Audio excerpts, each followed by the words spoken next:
Back from New York City Comic Con, one per box in the November mystery mail call, Uncanny X-Men #3, Rogue Trinity Comics variant by Adi Granov. Not kidding.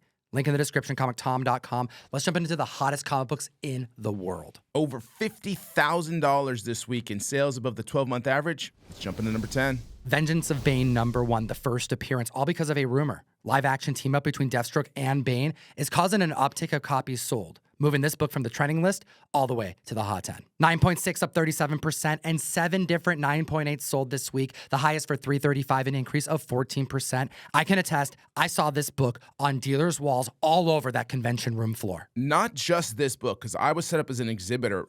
The majority of this books, if not every single one that we're going to go through, was either asked about or I sold a copy of physically myself. I'm excited about the prospects of this, but I'm more excited about the seemingly focus James Gunn has on building the Gotham universe before we get things like JLA. Before we even get Batman, we're getting rumors about the Rogues Gallery. And outside of the entertainment aspect, this book is also just the creation and a really detailed, impactful, powerful story of a young child becoming the supervillain and then wanting to basically test his might against Batman. And we all know what happens. We all get it. But this book has an outstanding cover by Glenn Fabry, who really just did his first DC work the year prior and now crushes it with this unbelievable image of Batman and Bane. And the grid in it is so exciting that you just want to own this book. And it's such an affordable key, really, for what it is. Download Key Collector Comics. This is where we source all of our information from. It's an application that you need to utilize every day if you're trying to learn about funny books, but also keep up on this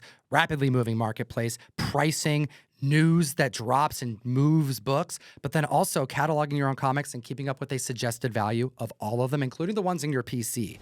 Number 9 on the list, Secret Wars #8. This Origin issue was so expensive at the con. I ended up buying one to give away, and it was the first convention that I couldn't find a low-grade copy for anything priced under like $130. This is the first book of many on this list that I actually sold at New York Comic Con, and I was asked about relentlessly all week. I had a 9.8. It was one of the newer 9.8s on the census because it just came in, but it lasted maybe 4 or 5 hours, and I didn't go try to price gouge. I had this at about $500. I kept it well below, and it moved instantly. The 9.6 sold for $340, up 32%. 4 copies outsold the 12-month average, and whoever got that 9.8 from you did really well because the highest a 9.8 sold this week was $608, 22% over the recent 12-month. Venom: The Last Dance comes out this week. We know that the relationship between Tom Hardy and this character is changing at the least. Will he shed the symbiote costume? Will someone else acquire it? Will it be Peter Parker? Will it be Tom Holland? We're going to find out very soon. Or we won't. For the first telling of the origin story of this black costume, that's not a bad deal. But in at number 8 is Silver Surfer #1. 5 sales above the 12-month average for $5,300 spent. This is the first solo ongoing Silver Surfer series. This is also the origin of the Silver Surfer, origin of the Watchers, and first appearance of Shatilov. And Shatilov is important. Why, Tom? Because she's already been cast, seemingly as Silver Surfer, which means that we may not get a cosmic-wielding Norrin Rad yet. I think we're going to get Norrin Rad, but it looks like we may have a different Herald first. And could you imagine people specking on this book right now?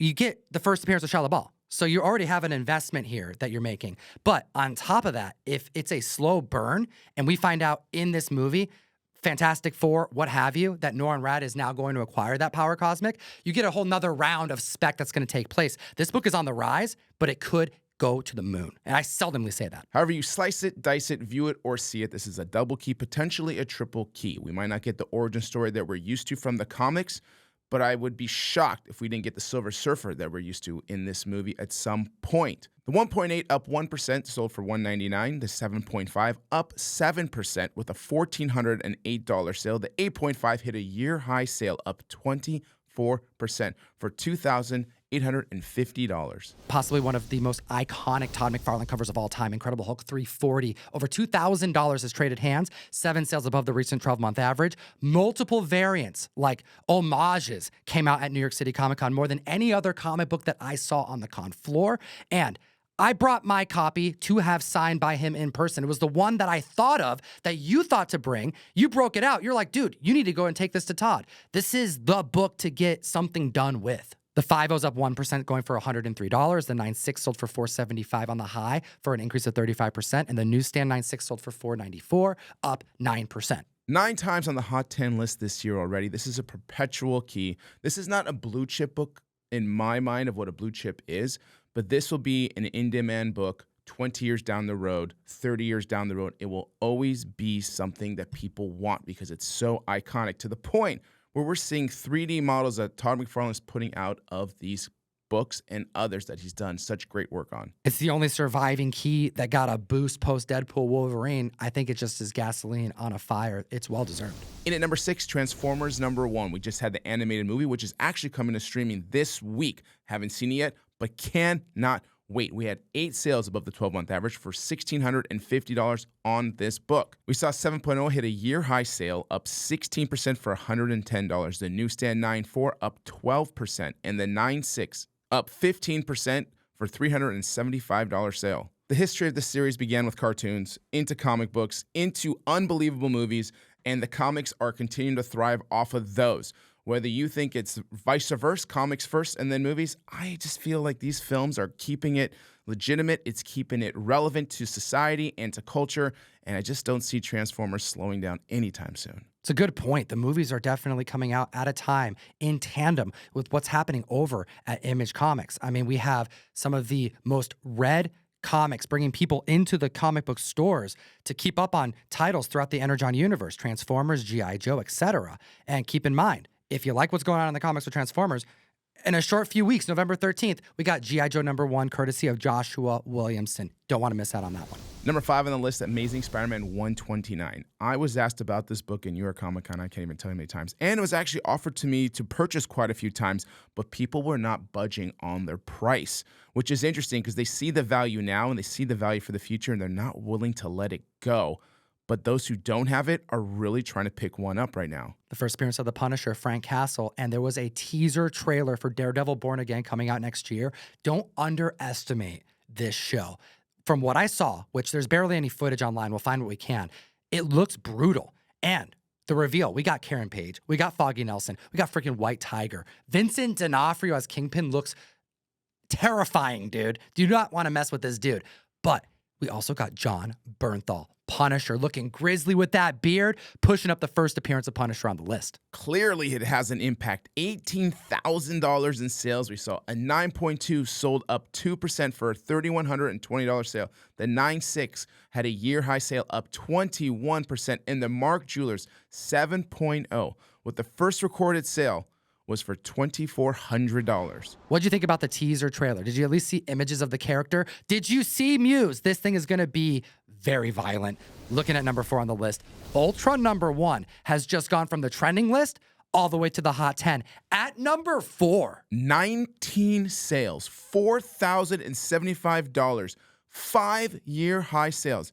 This was my favorite cartoon over Transformers of the two. I loved Voltron. I'm excited to see this here. And we saw a 9.6 sell up 85% with a year-high sale for $200. 6 copies outsold the 12-month average in that grade. We saw 7 copies outsell the 12-month average in a 9.8.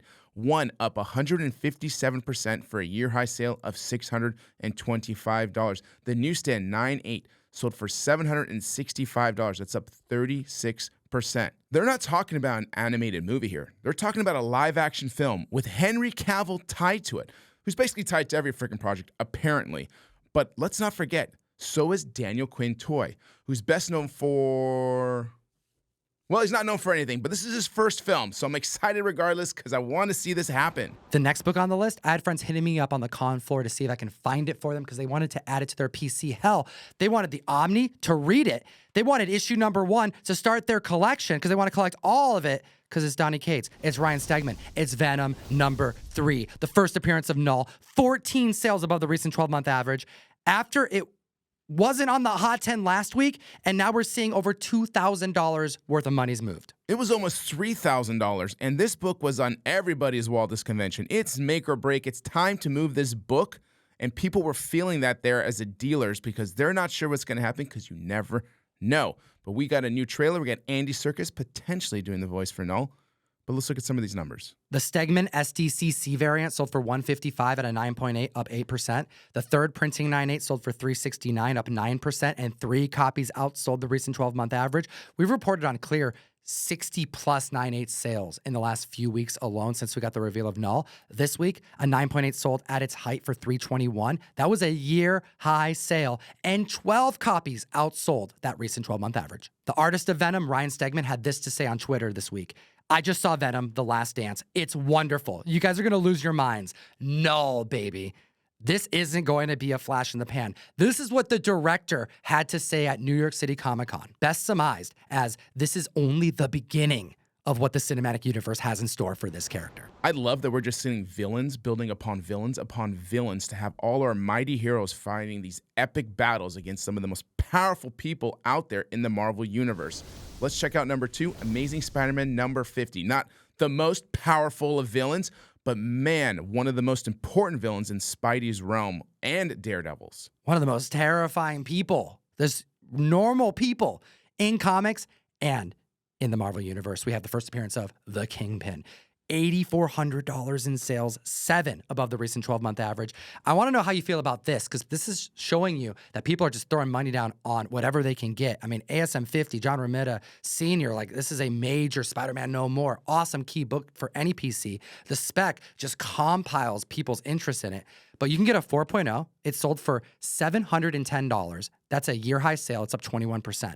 Someone paid $330 for an incomplete 0.5. Page 3 just ripped out and missing. And that's an increase of 5%. How does a incomplete copy of this book at $300 feel? An incomplete 0.5? Listen, you're clearly not watching this show. Hit that like, hit that subscribe, pass these videos around to your friends so this doesn't happen, because you could have bought a 3.0 for an additional $100. The 7.0 up 30%, year-high sale for $19.90, and an 8.5 just sold for 7%, selling for $3,500. You don't spend money on an ASM 50 8.5 from the Silver Age unless you mean business, unless you believe in Vincent D'Onofrio. We don't know the full depths of the rage that the Kingpin has and how much villainy, how much just brutality we're going to see out of this character, because we see a lot out of Daredevil, so it's really going to be interesting to see how far we go with him.